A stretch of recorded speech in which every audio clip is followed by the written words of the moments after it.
Petit Jornal. Inteligência e irreverência em doses diárias.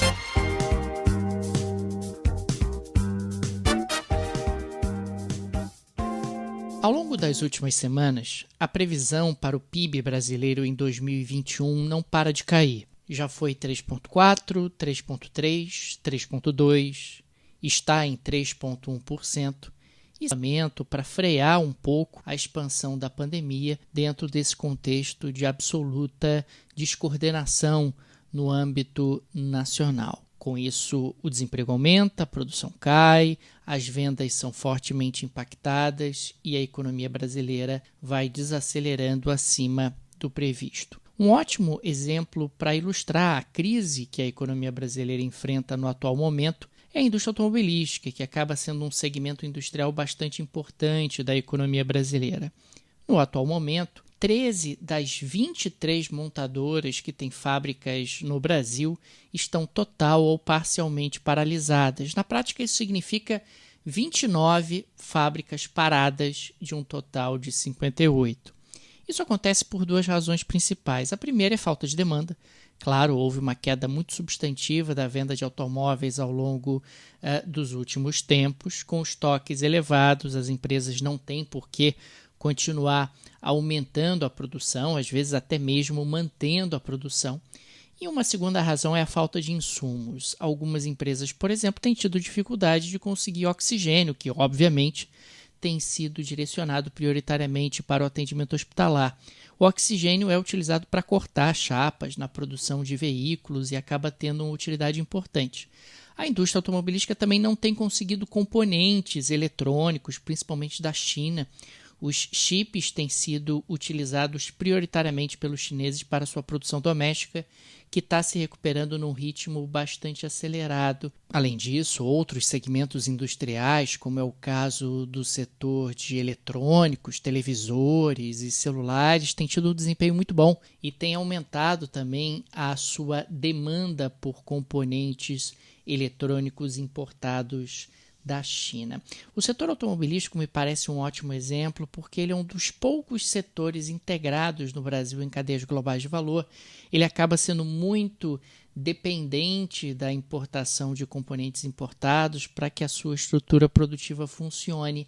E dentro de um ambiente de pandemia, o que acaba acontecendo é que várias dessas cadeias globais de valor acabam comprometidas. Trocando em miúdos, a gente está falando de um Brasil que, por um lado, vive um caos doméstico por conta da pandemia e, por outro lado, está tendo dificuldade de importar insumos por conta realmente da descontinuidade de algumas cadeias de suprimentos por conta da pandemia da Covid-19. Tudo isso junto e somado faz com que a previsão para o PIB brasileiro em 2021 não pare de cair.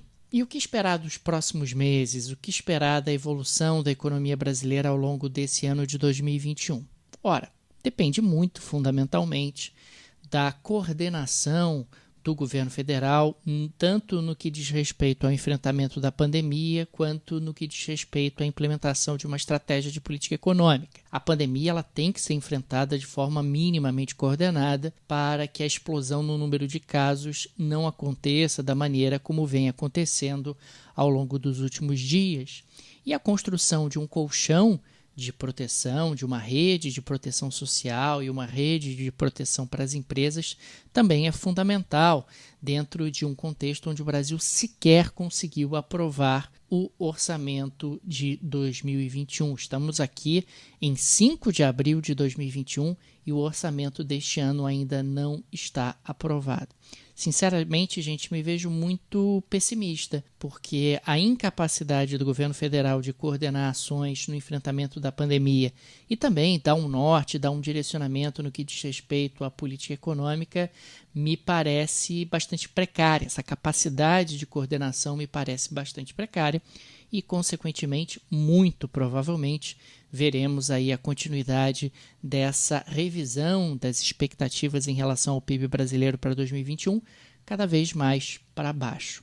Um PIB que cresce em 2021 muito pouco, depois de termos tido um PIB de 2020 que retraiu mais de 4%. Pois é, gente, vamos seguir acompanhando aqui no Petit Jornal o avanço da história brasileira que está passando na frente de nossos olhos. Se você gosta do projeto do Petit Jornal, fica aqui o convite para se tornar nosso apoiador. Lá no site do Petit, petitjornal.com.br, tem uma seção Apoio Petit com todos os direcionamentos para você se tornar nosso apoiador, seja você residente no Brasil ou no exterior. O Petit Jornal é uma mídia 100% independente, sem qualquer conglomerado por trás, sem qualquer produtora por trás.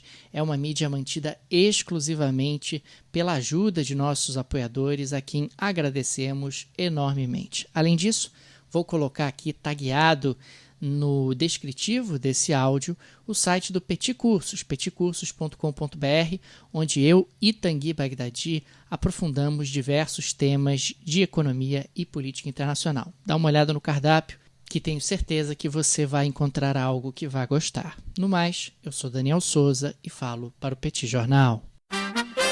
Petit Jornal. Inteligência e irreverência em doses diárias. Acesse www.petitjornal.com.br.